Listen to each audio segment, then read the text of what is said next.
Hey there, it's April 2018. Welcome to Community Showcase Live. So excited to be here, have lots of great stuff for you. And I think I'm going to first call out that exciting new introductory music that we have for CSL now, thanks to our wonderful audio team. They came up with a lot of different themes, and I'm so excited. So if you didn't catch it at the beginning, listen at the end. It's just a little snippet, but it's so delightful.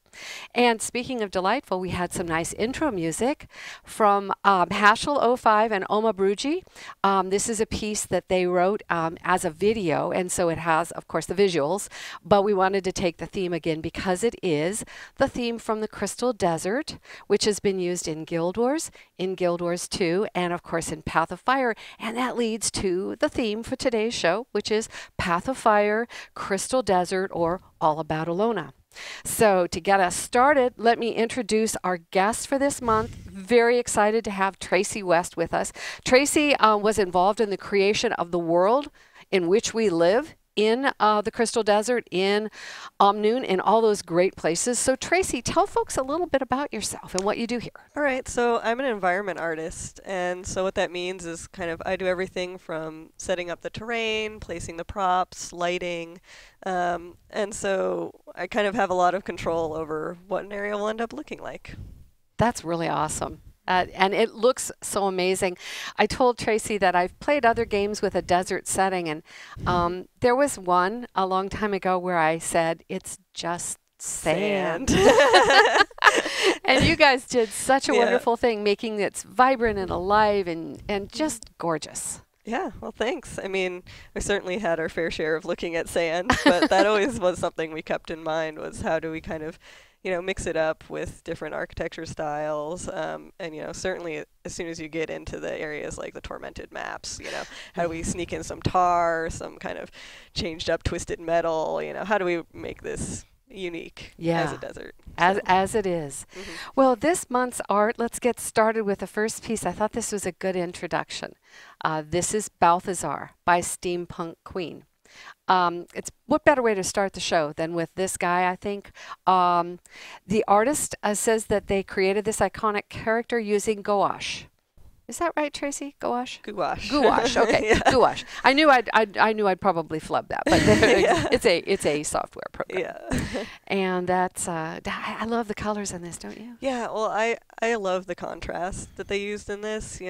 Usually Balthazar just kind of comes across as black and just straight metal colors, but pulling out the blue really helps with like the contrast between his armor and the flame you've got in the background. So it's really neat. And hats off to anyone who does gouache or watercolor, gets in some other medium in there. So that's always fun to see.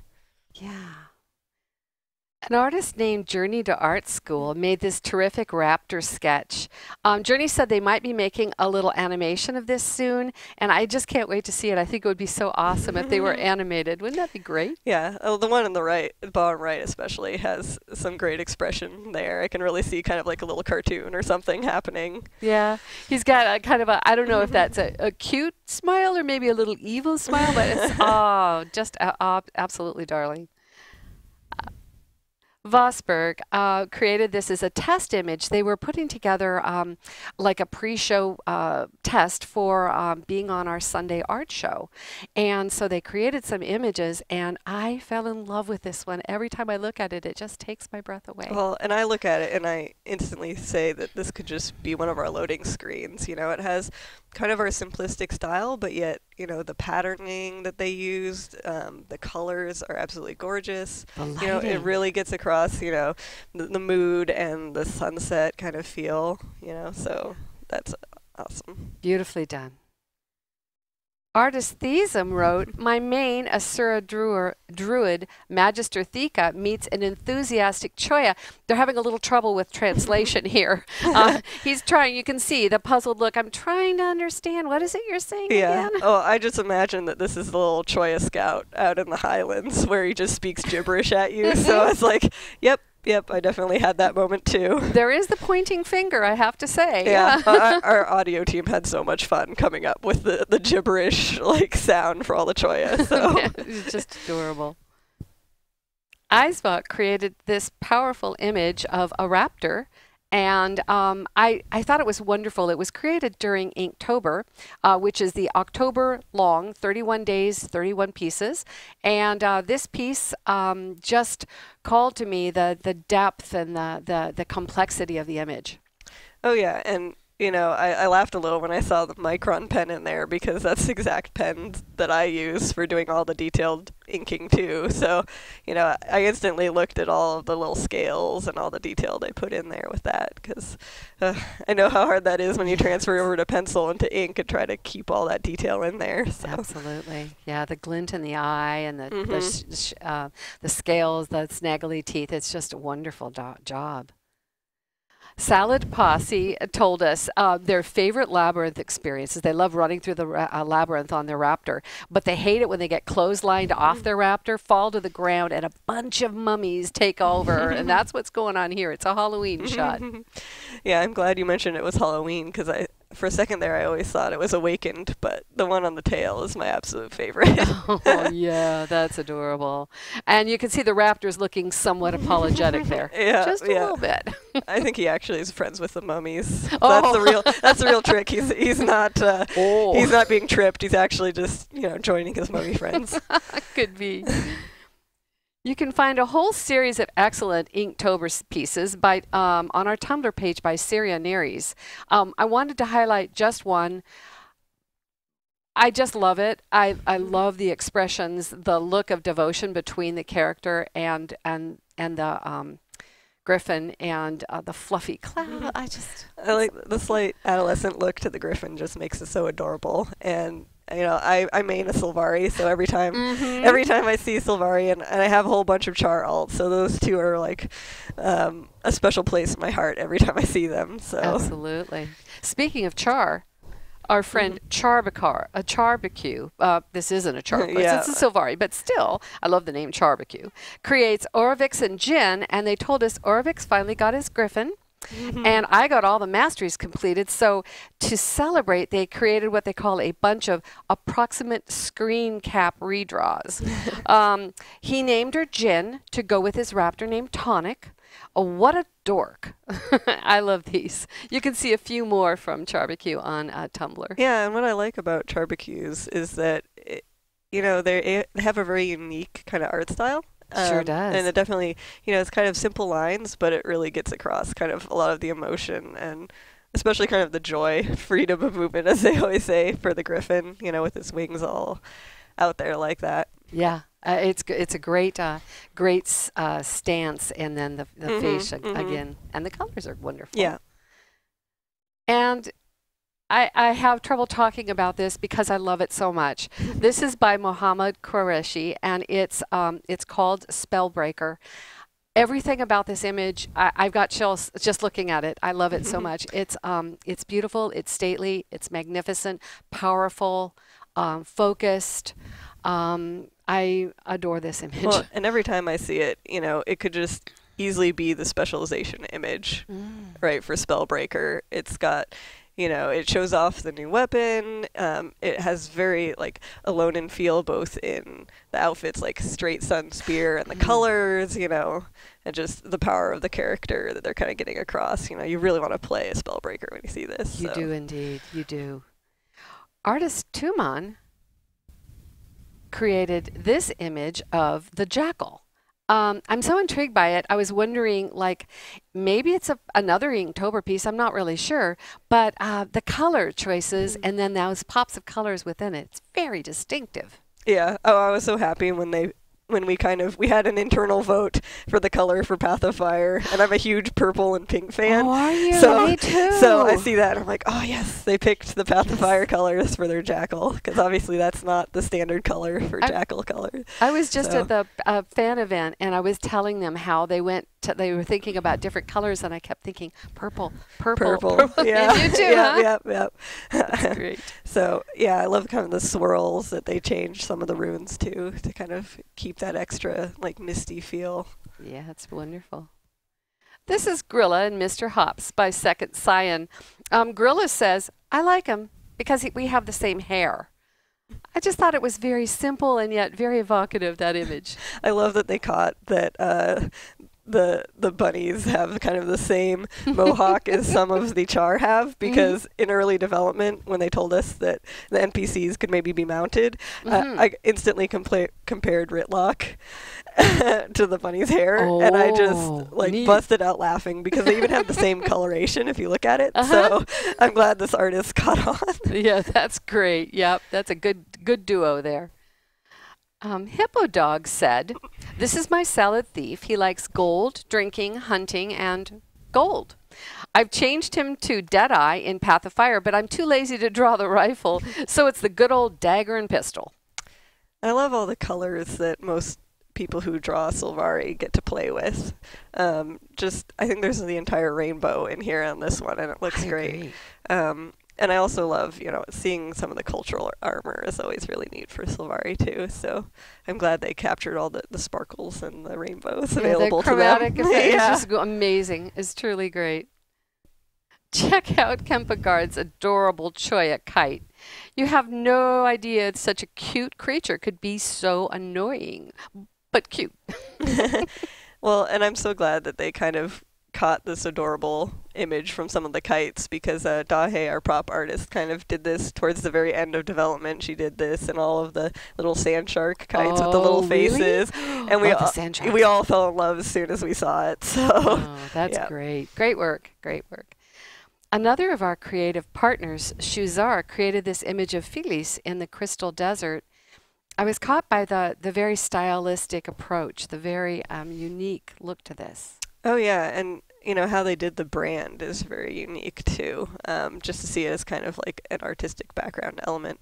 But I also love the outfit. I don't necessarily recognize that outfit, so I think it might be kind of something of their own invention. But the colors use, they only had a few colors in there, but it really pops. It really does. It really just has a lot of depth, yes. And now we're going to show you a special treat. I love this.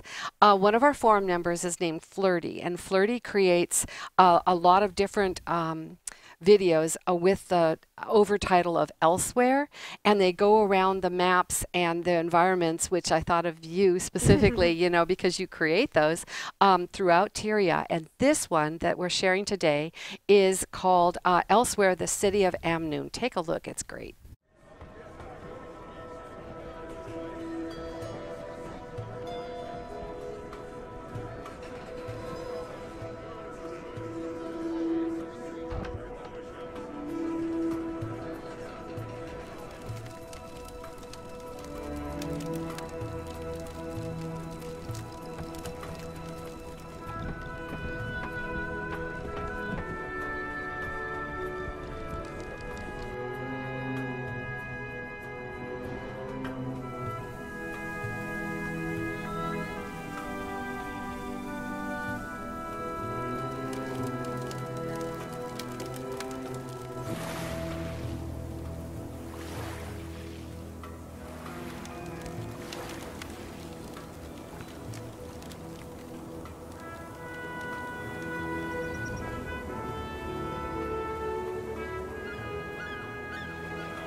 Wasn't that great? Oh yeah. I love when someone loves what I love so much. You know what I mean? Yeah, and it's always kind of fun to finally see players in something you've been working on for so long. Oh, right. Good point. Because Tirza did the first version of that map. And then, sorry, recovering from a cold here. So Tirza did the first version of that map, and then I kind of came in and helped with some of the set dressing later.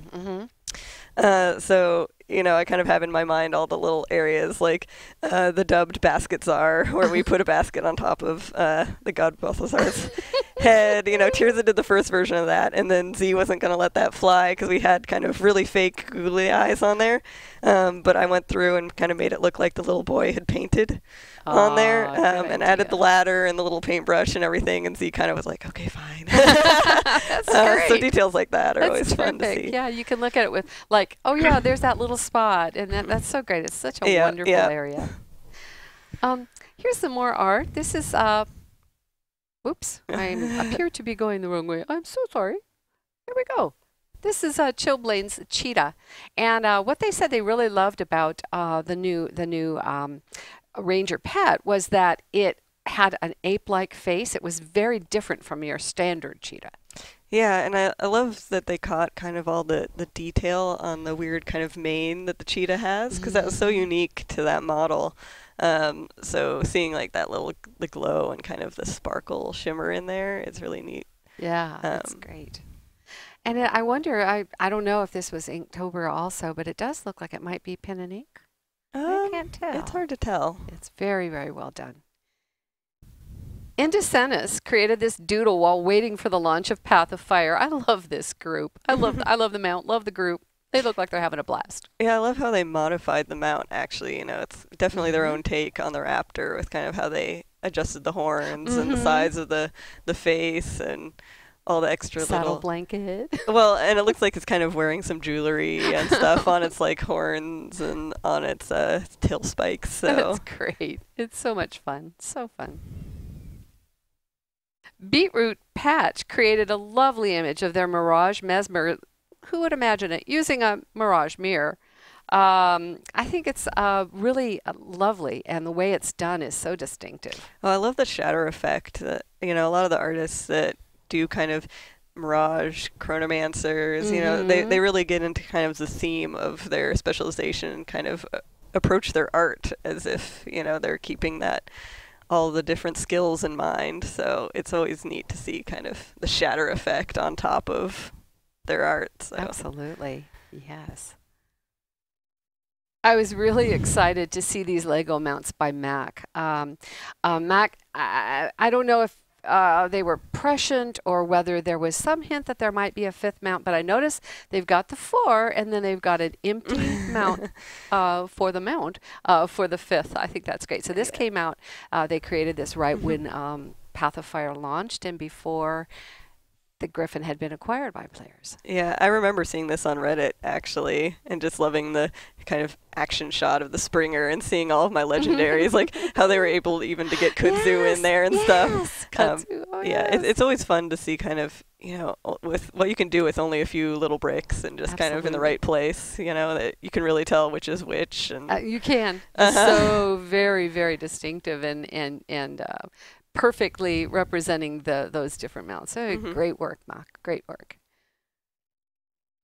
Hawk Clash created this gorgeous image of the Char riding the Raptor in a desert sunset.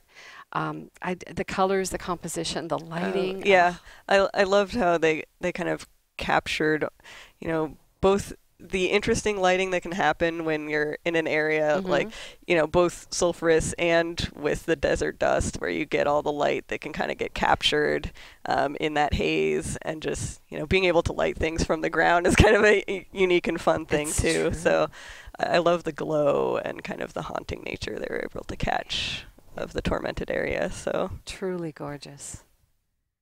And if mounts were a recurrent theme in this episode, it's wonderful to see the variety that they offer. In this one, Frantically Roaming has shown us the Jackal and the Skimmer, and they look like they're just so personalized representations Well, of the this mounts. artist has definitely been playing the Fashion Wars 2 side of the game here. You're looking at the coordinated outfit. I'm looking at the coordinated colors. You know, that's the first thing I did with my mounts. Is I had to go through and match all the colors. Of course. So you know, the red on the Jackal's runes, you know, matching all the pants, and the highlights on the skimmer matching even like the little hair highlight. You know. So let me guess. Did you go heavily purple? Only on some of them. Okay. My main actually kind of looks a bit like a bumblebee, so I had to do kind of the gold and black kind of theme with a little bit of green in there. But I do have some purples. My mesmer char is very much purple and pink and black all the way. That's great. I love the little sparkles that kind of tie all the images together. So. Mm-hmm. Yeah, they sure do. Another artist with a charming name, Monstrous Hourglass, presents us Dressed to Kill. My druid dressed to kill or heal. No, I meant heal. Until she nags my thief into lending her the Condi gear. I'm really enjoying the hell out of Path of Fire, and the new armor sets rock. Oh yeah, I love all the new armor sets with kind of the whole idea of like wrapping you up in various fabrics, you know, and some of the pattern contrasts that we have are really fun. So I'm glad they kind of called that out. And this is actually one of the few sets that I instantly put on my Char Ranger because the little tail sticks out just fine and everything else. So, and they have the new one of the new hairstyles too. So. Yes. They're really taking advantage of all the new I was so happy to see those new visuals available, that's for sure. Yeah, that's great. I love also her expression and the elegance of the hand. It's just beautiful. Here's another artist name I'm very fond of, Enigma Hyena. I get a charge out of this image because the character is being stalked by the Forge, or perhaps it's the other way around. But there's a lot of suspense, don't you think, in this image? Well, and, you know, it's amazing how well they're able to capture kind of like a moment in time, right? Like you can really see what the story is and where it might be going. And so that kind of visual interest is really amazing. And as I said, I have a special place in my heart for Char and Sylvari. So the amount of detail put into like the armor and everything is on point Yes, for this one. So. Fina C wrote, this Sylvari Necro. Oh, Mavart says, this adorable image of their Sylvari Ranger speaker with newborn griffin, saying it's the most amazing piece of content they've enjoyed from Path of Fire, and promising one day we will fly together. I just love the expressions in this one, you know, the joy of the hatchling. It's coming out of the egg, and just kind of the Sylvari being like, look at my adorable little baby, Yeah, you know? And the smiles, both of them. Yeah, beautiful. And the colors are all kind of happy and joyous too. And, you know, so, as I said before, Sylvari artists are kind of lucky in that the colors they can pick, you know, she can do kind of the fall colors, the orange and the browns and stuff. Beautiful. So I'm glad they were able to play around with those colors. And this is Fina C's image. It's at this writing, this Sylvari Necro is enjoying camping out in the desert. And I was like, why is enjoying in quotes, until I realized that they have a little perhaps unwanted visitor there, a little pie. I'm glad that they pointed out the scorpions actually, because I was the one to add almost all the scorpions into Oasis. Normally that's up to the designers to add in the ambient creatures, but there are a few prop animals that us environment artists can sneak in. They're the ones that don't end up with the little nameplates. Oh, yes. So, like, I think, you know, Tirza would usually put the swinging boy and some of the cats, and I snuck in a bunch of the scorpions. So, I like them a lot. I'm glad you special did. place in my heart for the little scorpions appearing in the art. Good call out, Fina C. Weston T. Jones has created this amazing portrait of that iconic force of evil, Kralkatorrik. I'm blown away by this. And it's not just because it has a lot of purple and pink. It's because it's just awesome. Gaile and I love the purple and the pink, so you knew we'd like this one right off. Weston nailed it. But, you know, kudos to this artist for really, you know, kind of using their imagination to design the rest of Kralkatorrik, because at this point, all you've really seen is kind of his smoky head ominously showing up through the clouds. So, we have some other branded creatures in there you can kind of base it off of, but we haven't really seen his body. But I love the perspective, all the little folks down there on the bottom left, you can kind of get a real idea of the scale of this dragon and how imposing and scary this scene really is. You sure can. And it does kind of hark back to, I think, maybe the Heart of Thorns. We had kind of that intro cinematic where you saw all the pact going down in their airships, and it had a really similar image of these people kind of close up watching this horror unfold. So it's kind of similar bookend theme there. It's true, yeah. Livenger created this beautiful image after the introduction of the new Elonian hairstyles. We talked about those, yes. And I love this particular hairstyle, and her face is gorgeous. So beautiful. And I love the soft colors too. Yes. It's a really beautiful approach to kind of doing this bust of their character. So. New faces too. Yes, indeed. Only chose to focus on a spectacular part of the Path of Fire experience, the architecture of the Crystal Desert with this image. It's really very, very well done and interesting. It's rare that you actually get to see a piece that's focused so much on the architecture and not just a general landscape or a character. So I'm sure our environment artists, some of the prop artists are in the background being like, yes. Yeah. I did that. I did that. And Elona does have some very unique architecture that, it's not just straight pyramids. It's kind of this weird extra take on it, almost kind of blocky take on it. Yeah. So they're able to capture that for sure. I like the lighting and the perspective on it too. It's and there's a few little pieces of extra color in there that kind of draw your eye to various elements. So that's fun. Well done. This is cool. This is Cademel's GIF of their beautiful baby raptor enjoying a firefly snack. And I watch it over and over again. I just, and then I'll go, let's see it again. And it's just really, see, it starts with a sketch and then it has I love seeing the kind of seeing something in being produced over time. You don't always get that insight to a lot of the artwork you see. So, all the little changes they made to the abdomen of the firefly and the expression, it's always great to see that. And I'm kind of wondering if they got inspired with the little mini raptors that came out and the little bright green ones, because I think we didn't have solid colors until that happened. So maybe so, yeah. That's a real charming image. I like it a lot. This is Tayri, a Silvari and Elonian armor by Yasha. I like the color. I like the pose. I like everything. And you probably like the armor. I like the armor colors, obviously, but I also like the combination of, they had some of the new Elonian armors, and then they kind of have the sunglasses in there as an acknowledgement that I think their Silvari might wilt in some of the heavier desert sun otherwise.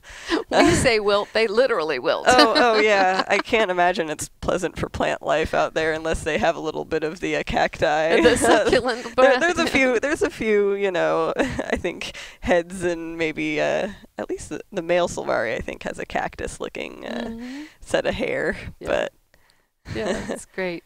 He's like the weapon. Got a bit more of the Franz look, so he's probably not too happy out in the sun. Yeah, for sure. Bremichan created a Jackal weapon collection. I think this is really excellent. The whole panoply of different options here for weapons, and I particularly love the shield. I think it's all very well done. And a lot of people really kind of fell in love with the sands look that we kind of effect we were able to get on the Jackal. So it's fun to see what they've been able to incorporate and create with that idea. I think my favorite is the little pistol down there that looks like it has little ears off the top. So yeah, that's charming. Yeah, it's really, really nicely done. And as we started, so we'll end. With an amazing image of Balthazar by Faye. I think this image captures the awesomeness and the awfulness of the fallen god. Yeah, you know, you really feel like you're in that final encounter, you know, where you're facing him just straight on. And I really love how they're able to capture kind of the motion of the flame along the sword there, you know, that they clearly put a lot of like thought and kind of detail into, you know, what exactly the movement of the flames would be like around this character and in this scene. And the face being somewhat shadowed, but not quite. It's that extra little bit of ominous, you know, feeling to this, for sure. Almost hear his voice. It's very beautiful. Beautiful. And now I'd like to turn to some call-outs. Sugar Wraith has done a series of amazing David Attenborough, you know, he did Life on Earth. Well, Sugar Wraith has created Life on Tyria. And the one that I particularly wanted to call out for you today is Life on Tyria Sand Sharks. You'll learn so much about the sand sharks and see so many great visuals. It's excellently created and beautifully narrated. So what I thought you might do is go to our Tumblr page and search Sugar Wraith. And just check out some of these wonderful Life on Tyria videos. They're very, very recommended by all of us.